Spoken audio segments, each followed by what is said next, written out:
Asuntoauto on kompakti ja joustava asumismuoto. Mukana kulkee kaikki tarvittava ja talonpaikan voi määrittää mielen ja sään mukaan.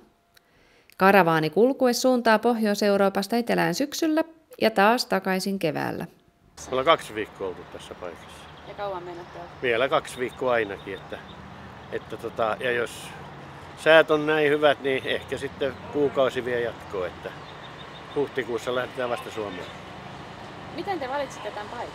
No tää oli kyllä ihan sattuman, kun tultiin tuolta Portugalista päin, niin tää näkyy tähän tielle niin hyvin tämä paikka. Meillä ei ole ennen tietoa tästä paikasta. Ja sitten vaan tänne.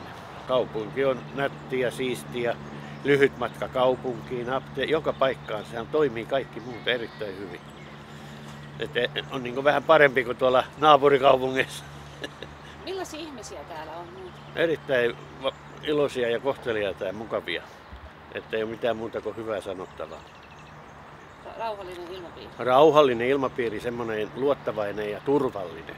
Että se ei joka paikassa ole. Täällä on kyllä, että se on niin tämmöiselle, kun reissaa paljon, ja on vähän väsynytkin välillä, niin se on se turvallisuusmomentti, se on yksi tärkeä. Että ei tarvitse koko ajan jännittää sitä, että miten tässä käy. Mikä on parasta tuossa tyylissä, kun asuu asuntoautossa? No se on se vapaus. Että saa mennä ja tulla ja se on niin erilaista, että jaksaisi taas kotona olla. Siellä on liian helppoa kaikki. Täällä sen sijaan pysyy kosketus perusasioihin, kun vie likavedet ja tuo puhtaan veden muovipulloissa kantaen tai polkupyörän tarakalla. Siinä tulee varmasti myös miettineeksi omaa veden kulutusta. Ennen vanhaa vietettiin aikaa kesämökillä grillaten, nyt se tapahtuu talvisin Espanjassa. Mä oon kokki ja entinen ravintoloitsija, niin sen tähden mä haluan, että tällaisia täältä saa. Ruoka on lähellä sydäntä ja tässä vähän niin kuin alkua. Pannaanko nätin niitä. Ja miten se kypsentyy? Aggregaatti käymään ja sähköuuni aggregaattiin se tapahtuu pihalla sitten tässä. Joo, kun mä otan sähköuunin tuolta laatikosta. Kato, mulla on autossa kyllä kaasuunikin, mutta mä säästän siinä taas kaasua. Joo, kato nuukuus. Näin se on.